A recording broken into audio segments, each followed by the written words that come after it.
ஏன் உன் மகனுக்கு வேற பொண்ணு பார்த்து உனக்கு கல்யாணம் முடிக்க முடியாதா? இவனுடைய உள்ளத்தை கொஞ்சம் ஆராய்ந்து பார்த்தேன்.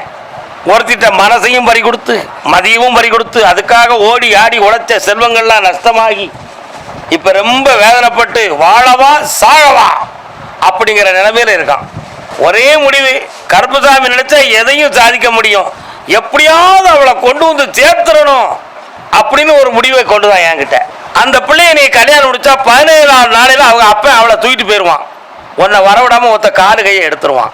என்ன செய்யற சொல்ல விதி உனக்கு அப்படி இருக்குடா முட்டா பேர. பொம்பளை மயக்கத்துல பேசுற புத்தி கட்ட பே உள்ள எவ்வளவு வேகமா பேசுதான் பாரு. அப்படி நடக்காது. ஏனே எழுதப்பட்டு நியமிக்கப்பட்டது இதுதான் என்றால் யார் தடுக்க இயலாதடா யாராலையும். என்கிட்ட வந்தா காப்பாத்தி தருவேன், தவறான வழிக்கு வழிகாட்ட மாட்டேன். கருப்பசாமிக்கு